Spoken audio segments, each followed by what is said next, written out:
El aire del juzgado es gélido, un frío que no tiene nada que ver con la temperatura y todo que ver con la soledad. Elena Morales siente cómo el hielo le trepa por la espalda, paralizando cada músculo mientras el fiscal desgrana las acusaciones con una voz monótona y cruel. Robo, abuso de confianza, palabras que no significan nada y, al mismo tiempo, lo son todo. Son el martillo que está a punto de caer sobre su vida, destrozando el frágil refugio que ha construido para Leo y Luna. Sus lágrimas caen en silencio, dos ríos de desesperación que surcan su rostro pálido y agotado, pero nadie parece verlas. Frente a ella, Ricardo Alcocer es una estatua tallada en granito. Su traje a medida es una armadura impenetrable y su expresión un desierto de emociones. Él la mira, pero no la ve. Para él, ella no es una joven de 23 años luchando por sus sobrinos, sino una variable molesta en su ecuación de orden y control, una ladrona vulgar que intentó aprovecharse de su fortuna. El juez levanta la vista de sus papeles. Sus ojos pequeños y duros la sentencian mucho antes de que sus labios se muevan. Elena solo acierta a susurrar en un hilo de voz que se pierde en la inmensidad de la sala. Son todo lo que tengo. Ricardo observa el patético espectáculo con una distancia quirúrgica. Cada lágrima de esa mujer le parece una calculada interpretación, un intento de manipulación diseñado para apelar a una compasión que él desterró de su vida hace décadas. Para él, la justicia es un mecanismo simple y eficiente. Una transgresión requiere una consecuencia, y esa consecuencia es la prisión. El reloj de lujo, una pieza de colección de valor incalculable, no es más que el catalizador. El verdadero crimen, a sus ojos, es la insolencia de perturbar su mundo herméticamente sellado, un universo de acero y cristal, donde el apego es una enfermedad y la confianza, una debilidad. En su interior, una voz fría le recuerda que todo lo que ha amado ha desaparecido, por lo que es más seguro no amar nada. Sientes esa tensión, esa injusticia que te oprime el corazón. Es solo el principio. Si quieres descubrir cómo un instante puede cambiarlo todo, únete a nuestra comunidad en Susurros del Destino. Suscríbete y activa las notificaciones. Comenta desde qué parte del mundo nos acompañas y si alguna vez has visto cómo la vida da un giro imposible. Ahora, volvamos al silencio del juzgado, porque está a punto de ser destrozado. El mazo del juez está a punto de golpear la madera. Un sonido seco que sellará el destino de Elena y la separará para siempre de los dos únicos seres que dan sentido a su existencia. El silencio se vuelve denso, pesado, casi insoportable.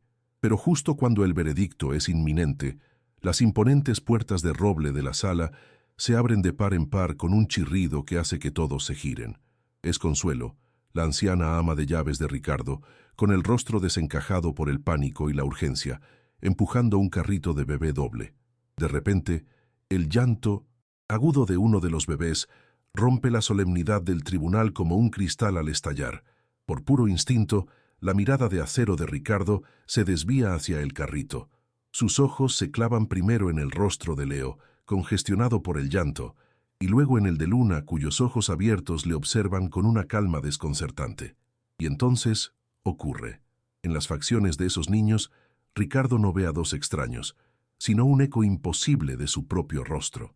En la pequeña mancha de nacimiento bajo la oreja de la niña, ve el reflejo exacto del lunar que él mismo tiene. El shock es una descarga eléctrica que recorre su cuerpo. Su máscara de frialdad se pulveriza, y en un impulso que nadie podría haber previsto, se pone en pie de un salto.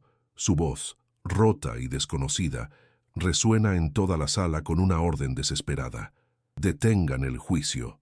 El grito de Ricardo Alcocer cuelga en el aire del juzgado, una onda de choque que ha pulverizado la atmósfera solemne y ha dejado a todos paralizados.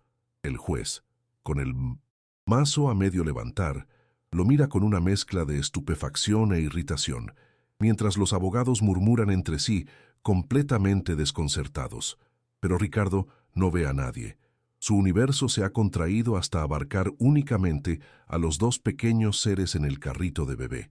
El rostro de Leo, todavía rojo por el llanto, y la mirada serena de Luna, que lo observa con una curiosidad que le atraviesa el alma, son como dos espejos que le devuelven un reflejo de sí mismo que creía perdido para siempre. En su interior el muro de hielo que construyó ladrillo a ladrillo, tras la muerte de sus padres en aquel terrible accidente de coche cuando solo era un niño, comienza a agrietarse. El pánico que siente no es el de un millonario que ha sido engañado, sino el de un huérfano que de repente se encuentra frente a un fantasma de familia, un lazo que lo aterra porque ha aprendido de la forma más brutal que todo lo que se ama, inevitablemente, se desvanece en cenizas y dolor. Elena, por su parte, observa la escena desde el banquillo de los acusados como si estuviera atrapada en un sueño febril. El hombre que hace un instante era su verdugo, el arquitecto de su inminente destrucción, ahora parece un hombre roto, vulnerable, con una expresión de absoluto desconcierto que ella no puede comprender. La humillación que sentía se ha transformado en una confusión vertiginosa. ¿Quién es este hombre? ¿Qué ha visto en sus sobrinos que ha podido desarmarlo de una manera tan completa? Ella también es huérfana, una superviviente que heredó no una fortuna, sino la responsabilidad de dos vidas inocentes tras la repentina y trágica muerte de su hermana Sofía. Su soledad es una compañera constante, un eco en el modesto cuarto que comparte con los bebés, una herida que nunca cicatriza. En la mirada perdida de Ricardo Alcocer, por un instante imposible, Elena no ve a un enemigo, sino el reflejo de su propia desolación, un abismo de pérdida que, de alguna manera incomprensible, parece conectar sus dos mundos tan dispares en un punto de dolor compartido. Ignorando el caos que ha provocado, Ricardo camina con pasos mecánicos hacia el carrito, como un sonámbulo atraído por una luz inexplicable.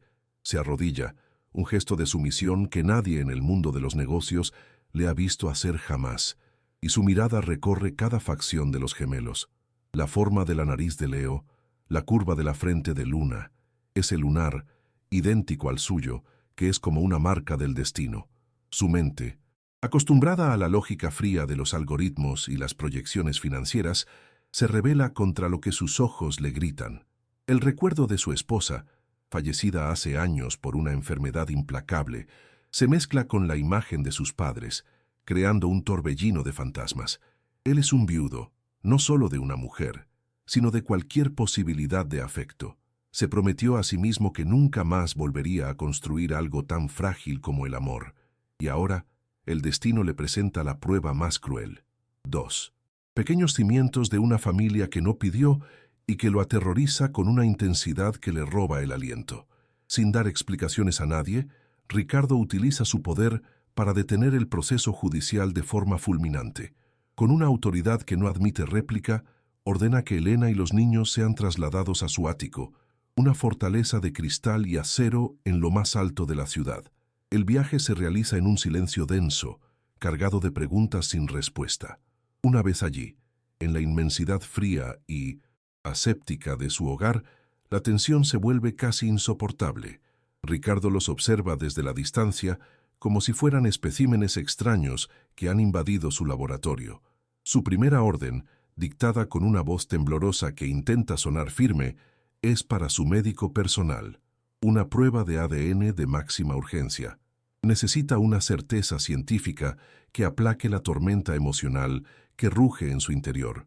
Pero mientras observa a Elena mecer a Luna, cuya mancha de nacimiento parece burlarse de su escepticismo, un fragmento de memoria olvidado emerge de las profundidades de su mente.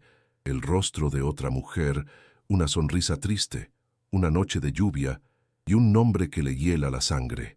Sofía, el nombre de la hermana muerta de Elena. Y con el nombre llega el recuerdo de una promesa rota y una culpa tan profunda que creía haber enterrado para siempre. Los días se arrastraban en el ático con la lentitud de una condena suspendida, una tortura silenciosa en una jaula de oro.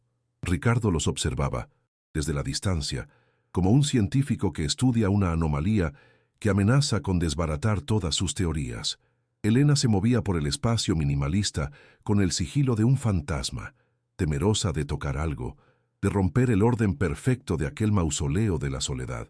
Los bebés, ajenos a la tensión que se podía cortar con un cuchillo, eran los únicos focos de vida en aquel desierto de lujo.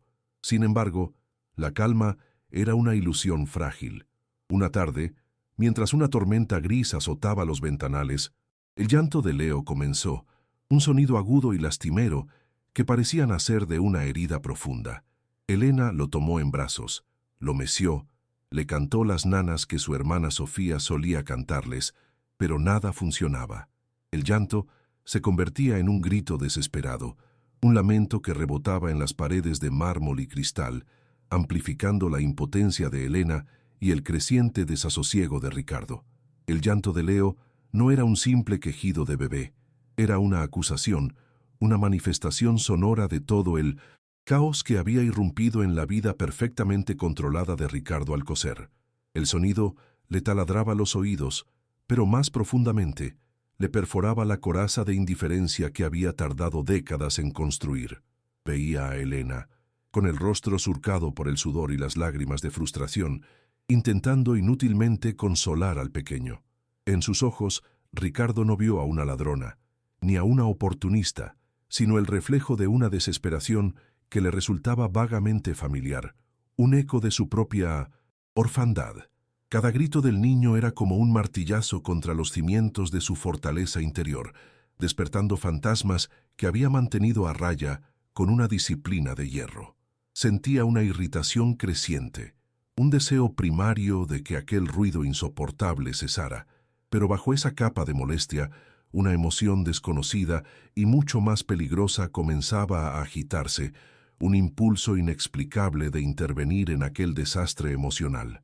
Finalmente, incapaz de soportar un segundo más aquel concierto de angustia, Ricardo se levantó y cruzó el salón con zancadas decididas. Elena retrocedió instintivamente al verlo acercarse, su rostro una máscara de pánico, esperando una reprimenda, una orden cruel. Pero Ricardo no dijo nada. Con una torpeza que contrastaba brutalmente con su habitual elegancia calculada, extendió los brazos. No pidió permiso, simplemente tomó al niño del regazo de Elena. Por un instante, el pequeño cuerpo de Leo se tensó en sus brazos inexpertos. Y entonces ocurrió el milagro. El llanto cesó, de golpe, como si un interruptor hubiera sido accionado. El bebé, con el rostro todavía congestionado y mojado por las lágrimas, levantó sus pequeños ojos y los fijó en los de Ricardo. No había miedo en su mirada, sino una extraña y profunda calma, un reconocimiento imposible que dejó a Ricardo sin aliento, con el corazón martilleándole en el pecho con una fuerza desconocida y aterradora. El silencio que siguió fue más atronador que cualquier grito. Elena lo observaba, con la boca abierta, incapaz de procesar lo que acababa de presenciar. Ricardo permanecía inmóvil, una estatua de asombro y confusión, sosteniendo a aquel pequeño ser que se había calmado con su solo contacto. El calor del cuerpo del bebé se filtraba a través de la tela de su costoso traje, una calidez real y tangible que parecía derretir el hielo que llevaba dentro. El olor a leche y a inocencia le inundó los sentidos, y con él el recuerdo de Sofía regresó, ya no como un fantasma borroso, sino con una claridad devastadora. Recordó su risa, el brillo en sus ojos cuando le hablaba de sus sueños, y la promesa que él le hizo y que rompió por cobardía. Sostener a Leo no era sostener a un extraño, era sostener el peso de su propio pasado, la consecuencia viva de su huida. Por primera vez en su vida, el poderoso Ricardo Alcocer se sintió completamente vulnerable, desarmado por un vínculo que su mente no podía explicar, pero que su alma reconocía como propio. Justo en ese instante de revelación y pánico existencial, mientras Ricardo acunaba torpemente al niño que lo había despojado de todas sus defensas, la vibración de su teléfono móvil sobre la mesa de cristal sonó como un latigazo eléctrico. El sonido profano rompió el hechizo, devolviéndolo a la cruda realidad. Por un momento pensó en ignorarlo, en permanecer en aquella burbuja de extraña paz y terror, pero la insistencia del aparato lo obligó a mirar la pantalla. El nombre que brillaba allí le heló la sangre en las venas, borrando de un plumazo cualquier atisbo de calidez. Valeria Alcocer, su cuñada. Sabía, con una certeza absoluta, que aquella llamada no traía nada bueno. Con un nudo en la garganta, contestó. La voz de Valeria, una mezcla perfecta de seda y veneno, fluyó a través del auricular, calculada y peligrosa. Ricardo, querido, me he enterado del incidente. He iniciado los trámites para solicitar la custodia de esas criaturas. No podemos permitir que el apellido Alcocer se vea manchado por una delincuente y un padre inestable. Las palabras de Valeria Alcocer fueron un veneno helado inyectado directamente en el torrente sanguíneo de Ricardo. El frágil calor que el pequeño cuerpo de Leo había conseguido encender en su pecho se extinguió de forma instantánea, reemplazado por un frío polar que le era mucho más familiar. Cada sílaba de su cuñada, envuelta en una falsa y empalagosa preocupación, era un ataque calculado, una pieza movida con precisión en un tablero de ajedrez que él ni siquiera sabía que se estaba jugando. Custodia, delincuente, padre inestable, eran términos legales, pero en boca de Valeria se convertían en armas afiladas diseñadas para desangrarlo, para arrancarle de raíz esa extraña y aterradora semilla de afecto que acababa de descubrir. El shock inicial dio paso a una furia silenciosa y profunda, la rabia de un animal acorralado que ve cómo los cazadores no solo vienen a por él, sino a por sus crías recién encontradas. En ese instante, supo que la batalla que se avecinaba sería mucho más sucia y cruel que cualquier negociación hostil en la sala de juntas de su imperio. Elena observaba la transformación desde el otro lado del salón, con el corazón encogido en un puño de hielo. No podía oír la conversación, pero el lenguaje corporal de Ricardo era un grito ensordecedor. Vio cómo la incipiente humanidad que había vislumbrado en sus ojos al sostener a Leo se desvanecía, reemplazada por una máscara de granito, una dureza tan impenetrable que la hizo temblar. El hombre que tenía delante ya no era el viudo confundido y vulnerable, era de nuevo el magnate implacable, el depredador que la había llevado al borde del abismo en el juzgado. Un terror visceral, más profundo que el miedo a la cárcel, se apoderó de ella. Intuitivamente comprendió que la amenaza que se cernía sobre ellos ahora no provenía de la ley impersonal, sino de algo mucho más personal y peligroso. La llamada no era un asunto de negocios, era una sentencia de otro tipo, una que amenazaba con destruir el pequeño y frágil mundo que ella protegía con su vida, un mundo que ahora, de forma inexplicable, parecía incluir también a Ricardo. Al otro lado de la línea, la voz de Valeria continuaba su metódico trabajo de demolición. Ricardo, cariño, solo pienso en el bienestar de esos pobres niños. Imagina el escándalo. Una niñera con antecedentes penales, un padre que aparece de la nada y que, seamos sinceros, nunca ha demostrado el más mínimo instinto paternal. La prensa nos destrozará. La empresa se resentirá. Valeria conocía todos sus puntos débiles, todas las cicatrices de su alma. Sabía de su aversión al escándalo, de su pánico a la vulnerabilidad y, sobre todo, de la profunda inseguridad que albergaba sobre su capacidad para amar y proteger. Cada palabra era un dardo envenenado dirigido a esas heridas. Él intentó interrumpirla, articular una defensa, pero ella lo silenció con una dulzura letal. No te preocupes, yo me encargaré de todo. Por el bien de la familia. La llamada terminó dejando un silencio cargado de una amenaza inminente, la calma tensa que precede a la devastación de un huracán. Ricardo colgó el móvil, depositándolo sobre la mesa de cristal con un movimiento tan lento y controlado que resultaba aterrador. El silencio en el ático se volvió denso, pesado, cargado de la electricidad estática de la confrontación que estaba a punto de estallar. Levantó la vista y sus ojos se encontraron con los de Elena. En su mirada ya no había rastro de la confusión de antes, sino una nueva y sombría determinación. Por primera vez no la veía como una acusada o una empleada, sino como una aliada involuntaria en una guerra que no habían elegido. Se dio cuenta, con una claridad desoladora, de que él, con su poder y su fortuna, los había convertido en un objetivo. Al traerlos a su mundo, no los había protegido, sino que los había expuesto al peor de los peligros, su propia familia. El instinto protector todavía torpe y recién nacido, rugió en 1960. Su interior, una fiera despertando de un largo letargo, lista para defender su territorio con una violencia que ni él mismo sabía que poseía. Como si hubiera sido invocada por la misma tensión del ambiente, el timbre del ático resonó con una estridencia que hizo saltar a Elena. Era un sonido impropio de aquel lugar, una invasión. Ricardo no se movió, pero su mandíbula se tensó hasta el límite. A través del intercomunicador, la voz del conserje sonó nerviosa. «Señor Alcocer, la señora Valeria. Alcocer está aquí. Insiste en subir».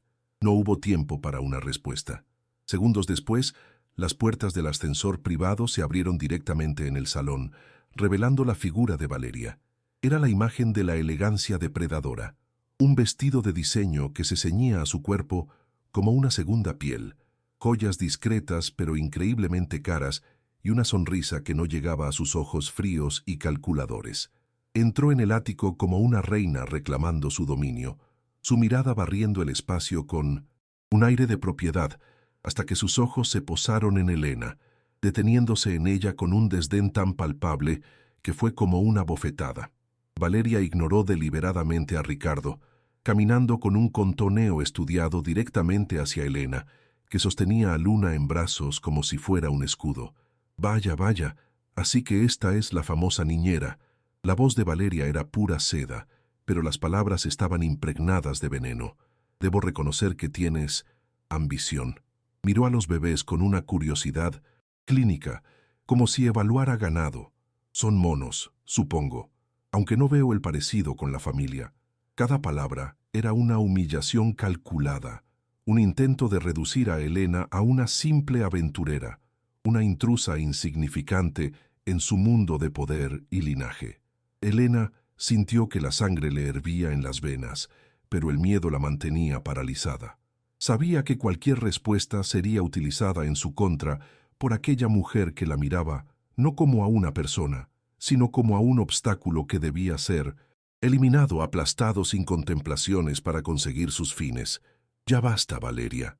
La voz de Ricardo sonó como el crujido de un glaciar, baja y peligrosa. Se interpuso entre ella y Elena, un muro de contención que vibraba con una furia apenas contenida. «No tienes ningún derecho a estar aquí». Valeria soltó una risa cantarina y falsa. «¿Que no tengo derecho? Ricardo, por favor. Soy tu cuñada, la tía de estas criaturas. Mi único interés es proteger el legado de mi difunto hermano. Un legado que tú pareces dispuesto a tirar por la borda por un capricho». Su sonrisa se ensanchó volviéndose cruel. «He hablado con los abogados de la familia. Todos están de acuerdo en que tu estado emocional es preocupante. Están preparando un informe. Esta revelación fue un golpe directo, una demostración de que ella no solo había amenazado, sino que ya había actuado, movilizando a las fuerzas más poderosas del clan Alcocer en su contra y aislándolo antes de que la batalla hubiera siquiera comenzado. Con un gesto teatral, Valeria abrió su bolso de diseño y extrajo un sobre con el sello de un prestigioso bufete de abogados. No lo hizo con prisa, sino saboreando el momento, consciente del terror que estaba sembrando en la estancia. «Esto, querido Ricardo, es una solicitud de evaluación urgente presentada ante el juzgado de familia. Dadas las circunstancias extraordinarias, hemos solicitado que un trabajador social venga a supervisar el entorno de los niños de inmediato. De hecho, deberían estar de camino». Levantó la vista del documento y sus ojos brillaron con un triunfo despiadado mientras clavaba su mirada primero en el rostro desencajado de Ricardo y luego en el de Elena, aterrorizada. «He solicitado también la custodia provisional. Por su seguridad, claro». La bomba había estallado y la onda expansiva los dejó a todos sin aire. La enemiga no estaba a las puertas. Estaba dentro de casa y traía consigo el poder de la ley para destrozarlos. El eco de las palabras de Valeria aún no se había disipado cuando el timbre del ático resonó de nuevo, esta vez con la autoridad impersonal de un funcionario del Estado. La mujer que entró, una trabajadora social de unos 50 años llamada señora Garrido, tenía una mirada severa y un portafolios que parecía contener el peso del mundo. Valeria la recibió con una expresión de afligida preocupación. una actuación digna de un premio, describiendo un cuadro de inestabilidad emocional por parte de Ricardo y de dudosa moralidad por parte de Elena.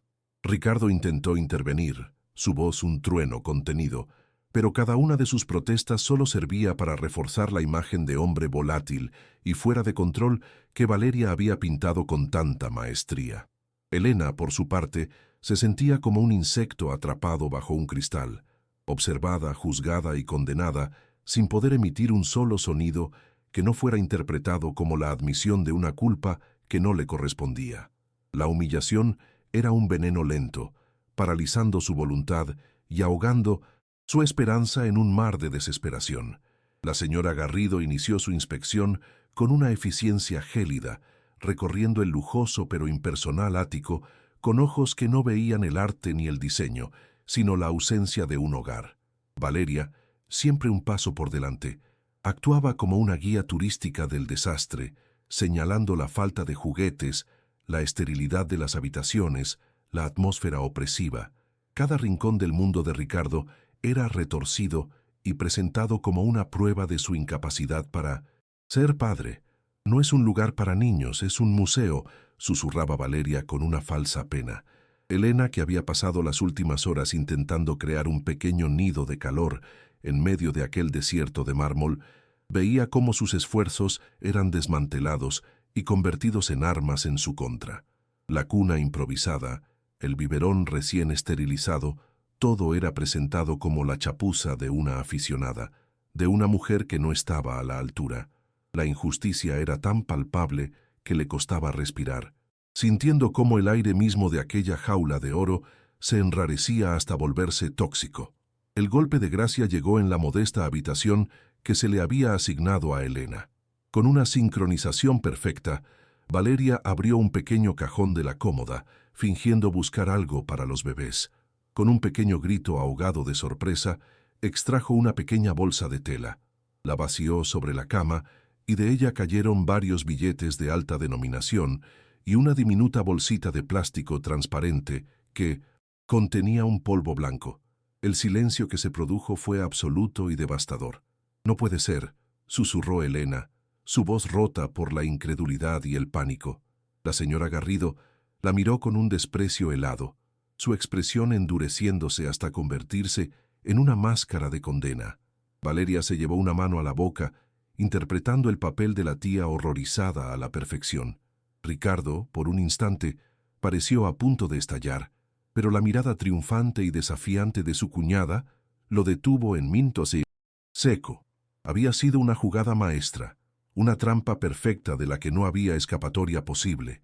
La evidencia era falsa, pero la condena que acarreaba era terriblemente real. Elena sintió que el suelo se abría bajo sus pies.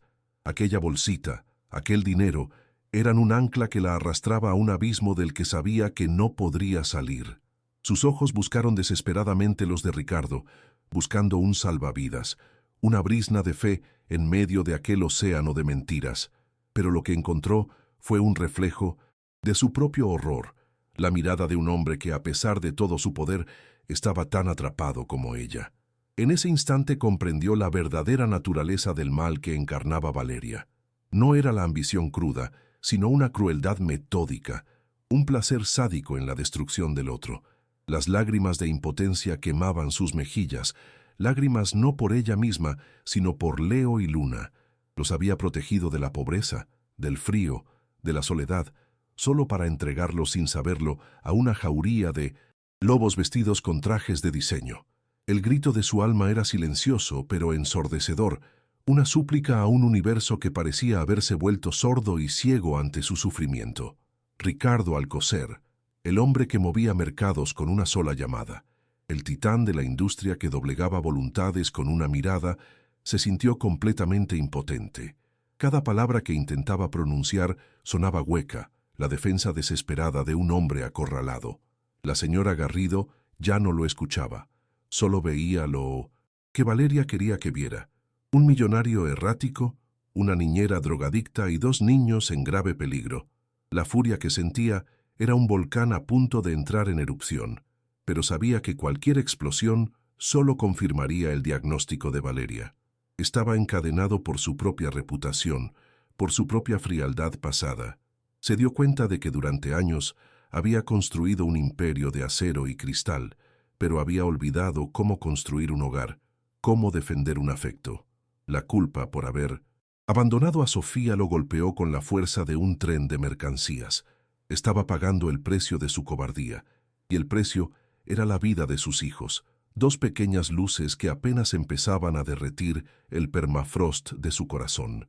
Mientras la tragedia se desarrollaba en la intimidad del ático, la guerra de Valeria se libraba en un frente mucho más amplio. El móvil de Ricardo comenzó a vibrar sobre la mesa de cristal con una insistencia demencial. Eran notificaciones, mensajes, llamadas de su equipo de relaciones públicas. Con un movimiento tembloroso lo tomó. La pantalla era un campo de batalla. Los titulares de los portales de noticias de sociedad y finanzas ya estaban ardiendo, alimentados por filtraciones anónimas perfectamente orquestadas. Escándalo Alcocer, el magnate y su niñera delincuente. Dudas sobre la paternidad y la estabilidad mental del CEO. Fuentes cercanas temen por el bienestar de los gemelos. Era una ejecución pública, una lapidación mediática diseñada para aniquilar su credibilidad y su reputación antes de que pudiera articular una sola palabra en su defensa. Valeria no solo quería la custodia de los niños, quería destruirlo, borrarlo del mapa, heredar las ruinas de su imperio y de su vida. La señora Garrido cerró su libreta con un gesto definitivo. Su decisión estaba tomada, y su voz, al pronunciarla, no admitía réplica.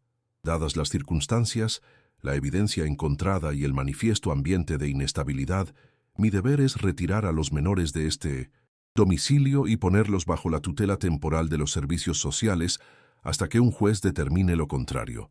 La frase cayó como una guillotina. El no de Elena fue un gemido ahogado, un sonido animal de pura agonía. Se aferró a Luna con la fuerza de una madre que ve cómo le arrebatan a su cría. Leo, en su cuna, comenzó a llorar, un llanto agudo que parecía sentir la inminencia de la catástrofe.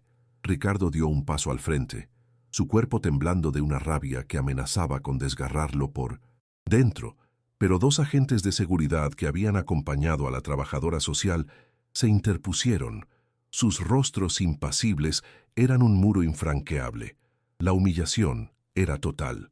Estaban siendo despojados de lo único que importaba, en su propia casa, por el poder de una mentira bien contada. El momento de la separación fue una tortura a cámara lenta. Cada segundo, una cuchillada en el alma.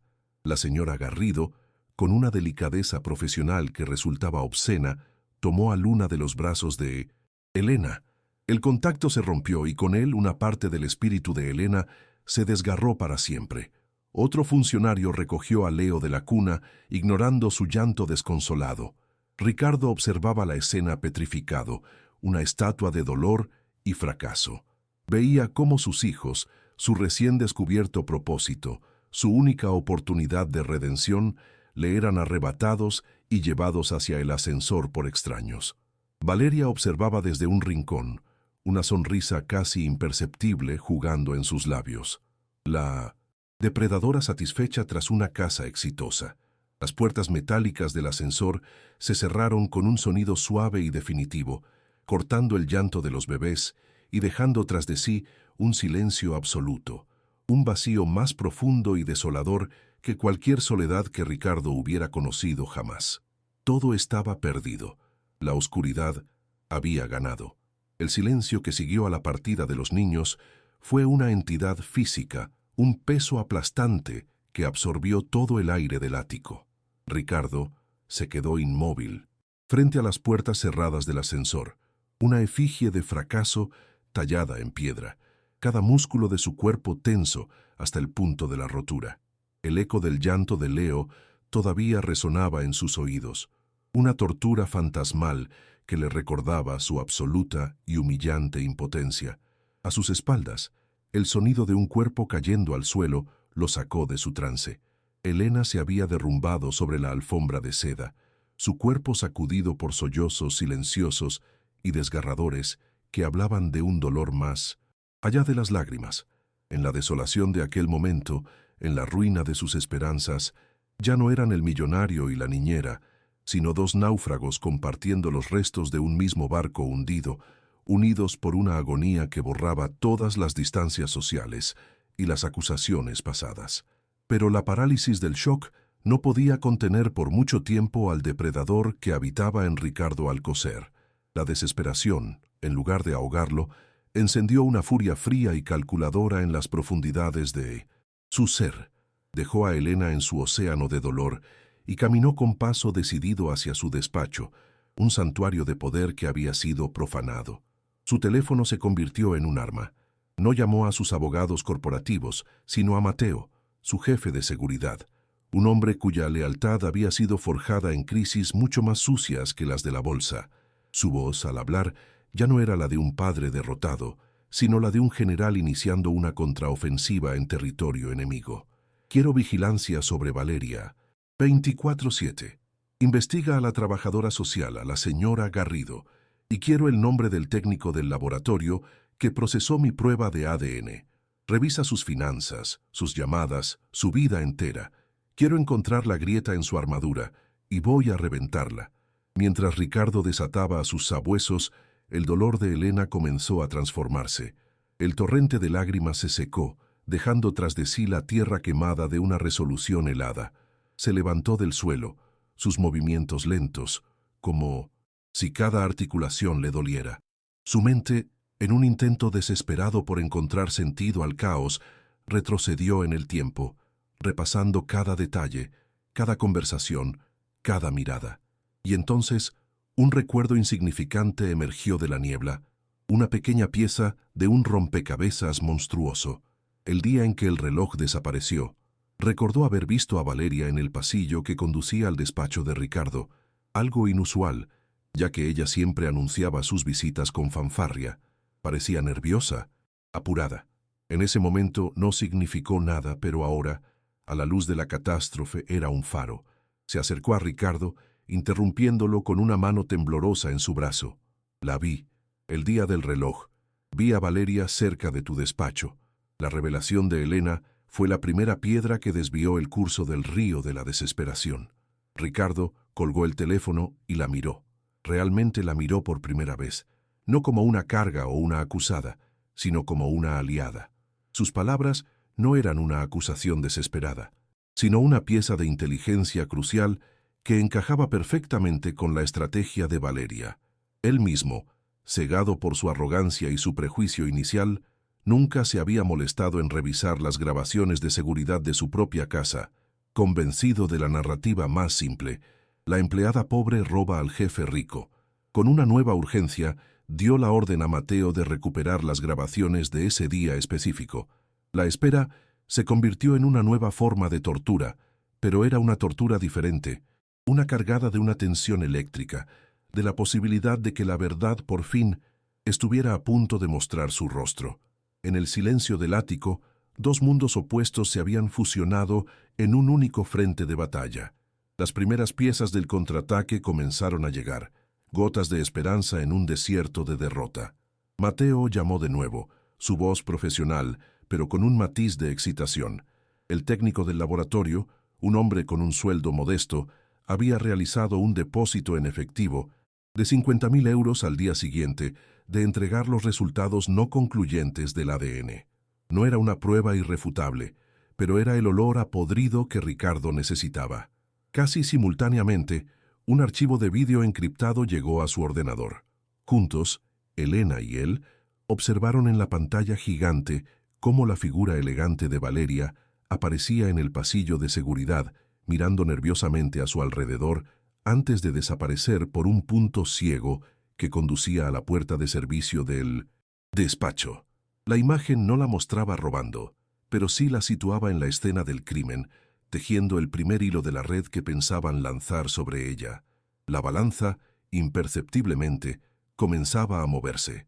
Mientras tanto, ajena a la tormenta que se gestaba en su contra, Valeria Alcocer saboreaba su triunfo en el epicentro del poder social de la ciudad. En una gala benéfica, rodeada de la élite que la admiraba y temía a partes iguales, interpretaba a la perfección su papel de tía abnegada y salvadora del linaje familiar. Recibía abrazos, susurros de apoyo y miradas de compasión, cada uno un bálsamo para su ego insaciable. Se sentía intocable, en la cima de su poder, con la custodia de los niños y la reputación de Ricardo en ruinas. Pero entonces, su teléfono vibró con un mensaje de un número desconocido. Un texto corto y brutal. Sabemos lo del laboratorio. Por un instante, solo un instante, su sonrisa se congeló. La máscara de control se agrietó, revelando un destello de pánico puro en sus ojos. Se disculpó abruptamente y se retiró a un rincón. Su voz en el teléfono, antes melosa, ahora un siseo afilado y paranoico. El control que tanto le había costado conseguir empezaba a escurrírsele entre los dedos.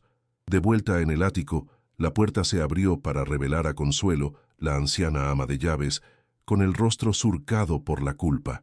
Con voz temblorosa, confesó lo que su conciencia ya no le permitía callar. El día de la visita de los servicios sociales, mientras preparaba un té en la cocina, vio a Valeria entrar sigilosamente en la habitación de Elena. No le dio importancia, pensó que buscaba algo para los bebés, pero la vio salir apenas un minuto después, con una extraña sonrisa de satisfacción, justo antes de que la señora Garrido y su séquito llegaran para la inspección. Lo siento, señor. No sabía... no imaginé... Su testimonio era la pieza que faltaba, la confirmación humana que daba contexto a todas las pruebas circunstanciales. Era la palabra de una empleada, leal contra la de la matriarca de la familia, pero era una palabra empapada en la verdad, un arma que Ricardo ahora sabía exactamente cómo utilizar para desgarrar el velo de mentiras de su cuñada. Impulsado por la confesión de Consuelo y la creciente evidencia, Ricardo sintió que la niebla de su impotencia se disipaba. Sabía que enfrentarse a Valeria en un juzgado con lo que tenía sería una batalla larga y sangrienta. Necesitaba un golpe definitivo, un arma nuclear que la aniquilara por completo. Y entonces un recuerdo olvidado, una conversación casual con su hermano años antes de su muerte, le golpeó con la fuerza de un rayo. Una caja de seguridad secreta en un banco suizo, una que ni siquiera Valeria conocía, donde su hermano guardaba, según sus propias palabras, su póliza de seguro contra el mundo. Con un temblor de adrenalina recorriendo sus venas, marcó el número del viejo abogado de su padre, un hombre de una lealtad incorruptible. Localiza la caja de seguridad de mi hermano en Zúrich. Necesito que la abras. Ahora. Hubo una pausa en la línea, seguida por la voz grave del abogado. Señor Alcocer, esa caja solo puede abrirse con 2 llaves. Usted tiene una. La otra la tiene Sofía Morales. La revelación cayó sobre el ático con el peso de una lápida. Sofía Morales. La hermana muerta de Elena no era solo el origen de los niños, sino la guardiana de un secreto, una pieza clave en el pasado de Ricardo, un fantasma que ahora regresaba para reclamar su lugar en la historia. El shock dejó a Ricardo sin aire, conectando 2 universos que hasta ese momento habían existido en galaxias separadas. La mujer que había amado en secreto y a la que había abandonado por cobardía, la joven artista llena de sueños a la que le había prometido un mundo que nunca le dio, era la misma que le había dejado el legado más preciado y aterrador de su vida. El nombre de Sofía, susurrado por el viejo abogado, no fue una respuesta, sino el estallido de 1000 preguntas más. Elena, al oír el nombre de su hermana enlazado de forma tan íntima con la vida del hombre que la había humillado, sintió un vértigo de incredulidad y dolor. De repente, la búsqueda ya no era por dinero o poder, sino por la verdad enterrada de una vida truncada, una verdad que residía en la única llave que podía abrirlo todo. El viaje al humilde piso de Elena, en una colonia popular, fue un descenso a un mundo que Ricardo Alcocer solo conocía desde la ventanilla blindada de su sedán de lujo. Y, contraste era brutal, una bofetada de realidad que despojaba cada capa de su armadura de millonario. El aire olía a comida casera y a vida de barrio, un aroma tan ajeno a la esterilidad de su ático que le resultó casi asfixiante. El edificio, con la pintura desconchada y la ropa tendida en los balcones, era un monumento a la lucha diaria. Dentro del pequeño apartamento, el espacio estaba impregnado de la esencia de Sofía. Sus cuadros, llenos de colores vibrantes, colgaban de las paredes. Una explosión de vida que contrastaba con la pena que se respiraba en el ambiente. La búsqueda de la caja fue un acto febril y casi sagrado, un registro desesperado entre los pocos tesoros que una joven soñadora había dejado atrás, mientras el tiempo, su enemigo más implacable, corría en su contra, amenazando con devorarlo todo. Fue Elena quien la encontró, escondida en el doble fondo de un viejo baúl. Bajo un montón de bocetos y cuadernos de dibujo, había una pequeña caja de madera de sándalo, desgastada por el tiempo. Al abrirla, el olor a recuerdos llenó el aire. Dentro no solo estaba la fría llave metálica del banco suizo, sino un fajo de cartas atadas con una cinta de seda azul y una vieja fotografía Polaroid. La imagen los golpeó a ambos con la fuerza de una revelación imposible. Un Ricardo mucho más joven, con una sonrisa genuina que él mismo no recordaba haber tenido, abrazaba a una Sofía radiante de felicidad en una feria, con las luces de una noria desenfocadas al fondo. Era la prueba irrefutable de un pasado oculto, un instante de amor puro congelado en el tiempo. Antes de que pudieran procesar el shock, antes de que una sola lágrima pudiera caer, el sonido de la puerta siendo reventada y astillada los hizo saltar, arrancándolos de la memoria y arrojándolos de vuelta a la pesadilla más cruda. Valeria Alcocer entró en el piso como una emperatriz conquistando un territorio bárbaro. Detrás de ella, la figura severa de la señora Garrido y dos agentes de policía completaban la escena de la invasión. Su sonrisa era la de un depredador que acorrala a su presa final, una mezcla de triunfo y desprecio. Sostenía en su mano un documento oficial, agitándolo como un trofeo de guerra, una orden judicial de custodia permanente. Ricardo, basada en el informe de la señora Garrido y en las pruebas de tu inestabilidad. Se acabó el juego. Su mirada gélida recorrió el humilde apartamento con asco, deteniéndose en los cuadros de Sofía con una mueca de desdén. Es hora de que estas criaturas vayan a un hogar de verdad, lejos de la basura y de la influencia de una delincuente y un padre desquiciado. El ataque era total, público y diseñado para la aniquilación definitiva, una humillación final frente a los ojos de la ley que ella misma había corrompido para sus fines. Las acusaciones de Valeria resonaban en las paredes desnudas del pequeño piso, cada palabra una cuchillada calculada para desangrar la última brizna de esperanza. Pintaba un cuadro de depravación y negligencia, describiendo a Elena como una estafadora que había usado a sus propios sobrinos como cebo, y a Ricardo como un hombre mentalmente frágil, incapaz de tomar decisiones, una marioneta en manos de una aventurera. La señora Garrido asentía con gravedad, sus ojos fijos en Elena con una condena inapelable. Los policías, incómodos pero obligados a cumplir la orden, se preparaban para ejecutar la sentencia. La desesperación era un nudo en la garganta de Elena, un grito ahogado que no podía salir. Ricardo sintió la rabia impotente de un león enjaulado, viendo cómo la hiena se preparaba para arrebatarle a sus cachorros, utilizando las mismas leyes que él siempre había considerado una herramienta a su servicio, ahora retorcidas en su contra como un arma de tortura. Pero en medio del caos, algo en Ricardo se rompió para siempre. No fue su espíritu, sino la coraza de hielo que lo había mantenido prisionero durante décadas.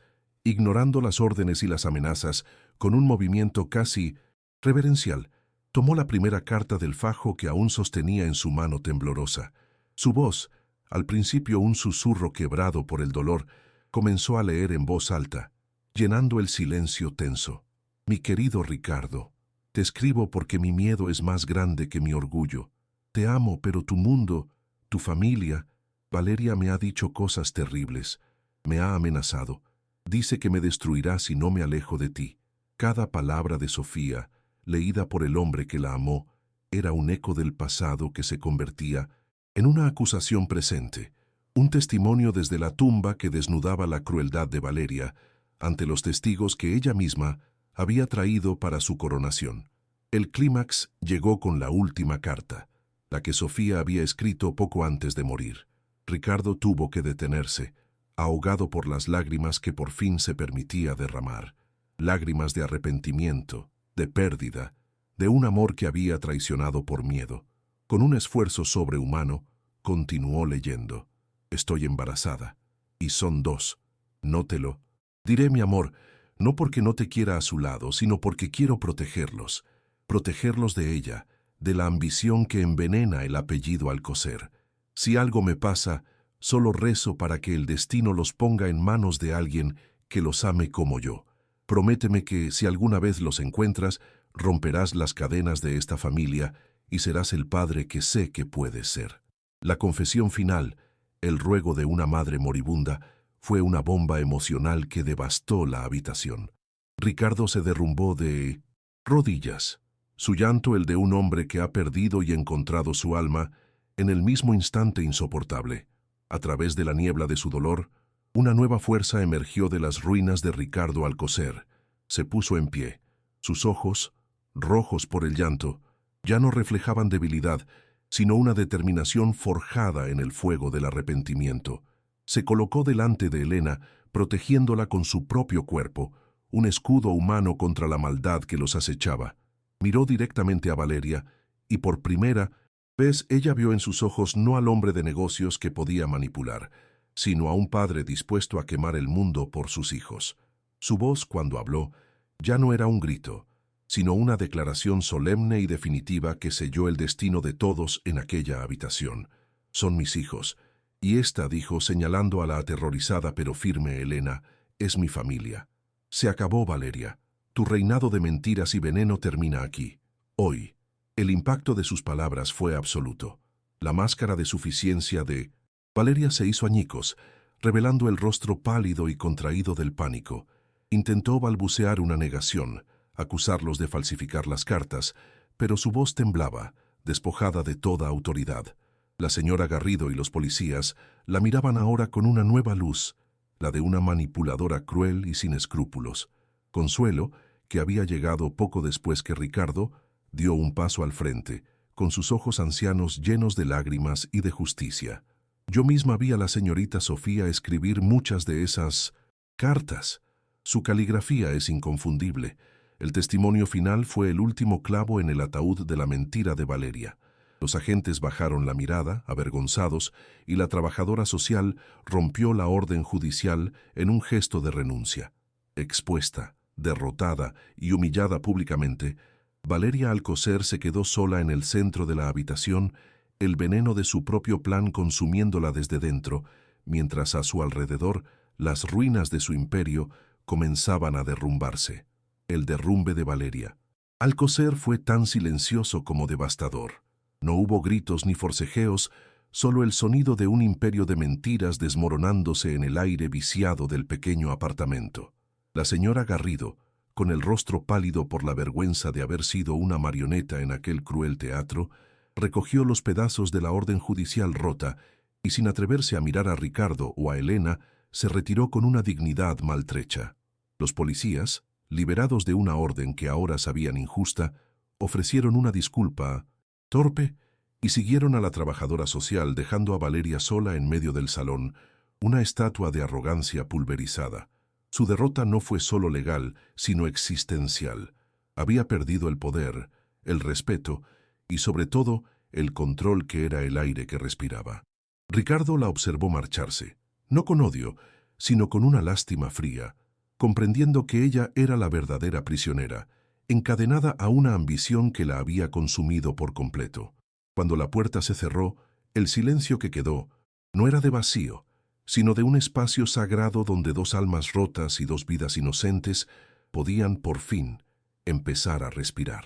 En los días que siguieron, el mundo conoció a un nuevo Ricardo Alcocer. El titán implacable de los negocios fue reemplazado por un padre ferozmente protector. Su poder, antes un arma de conquista corporativa, se convirtió en un escudo inquebrantable para su nueva familia. Con una precisión quirúrgica, desmanteló cada una de las trampas de Valeria. Las pruebas de ADN fueron repetidas en 3 laboratorios internacionales, confirmando con una certeza del 99.9% su paternidad. El testimonio de Consuelo, junto con las grabaciones de seguridad y las pruebas financieras del soborno al técnico del laboratorio, fueron suficientes para que Elena quedara exonerada de toda acusación, su nombre limpio y su dignidad restaurada. Ricardo no se detuvo ahí. Inició un proceso legal contra Valeria no por venganza, sino por justicia, asegurándose de que nunca más pudiera hacer daño. Cada acción era una enmienda, un ladrillo en la reconstrucción de su propia alma, demostrándose a sí mismo y al mundo que el amor, y no el miedo, era ahora la fuerza que guiaba sus decisiones. El ático de cristal y acero, aquel mausoleo de la soledad, fue vendido sin una sola mirada atrás. Ricardo entendió que un hogar no se construye con mármol y vistas panorámicas, sino con risas, desorden y el calor de las presencias amadas. Compró una casa con un inmenso jardín en las afueras de la ciudad, un lugar donde Leo y Luna pudieran correr sobre la hierba y mancharse las manos de tierra. La transición fue torpe y hermosa. Elena, ya no como empleada, sino como el pilar emocional de aquella familia insólita, enseñó a Ricardo los pequeños rituales del afecto, cómo leer un cuento hasta que los párpados de un niño se cierran, cómo consolar una rodilla raspada, cómo celebrar un dibujo imperfecto como si fuera una obra de arte.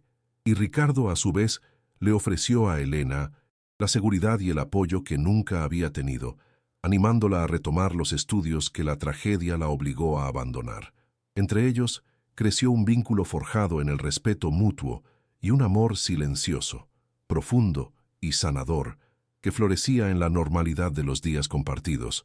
Para honrar a la mujer cuya memoria los había unido, Ricardo destinó una parte considerable de su fortuna a la creación de la Fundación Sofía Morales.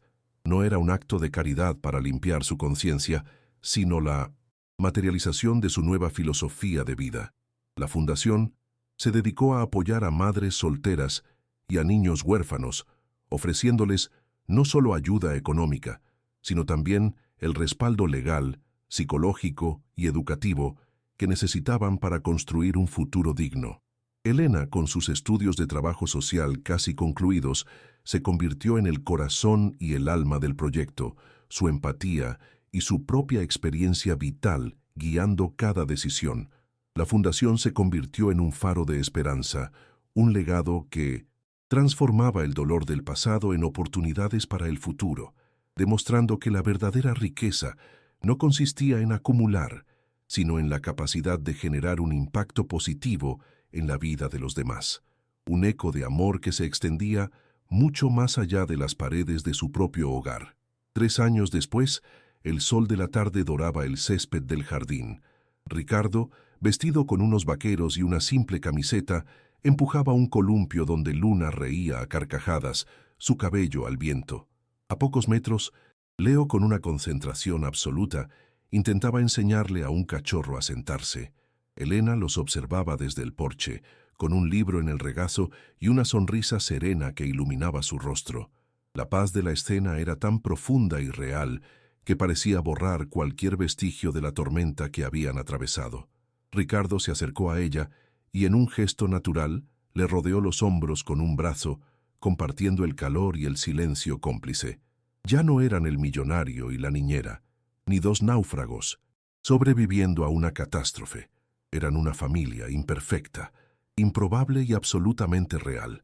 En aquel santuario de amor que habían construido sobre las cenizas del dolor, nadie podría haber imaginado que la llegada de una humilde cuidadora y 2 bebés huérfanos no solo salvaría a un hombre, sino que redefiniría para siempre el significado de la palabra hogar.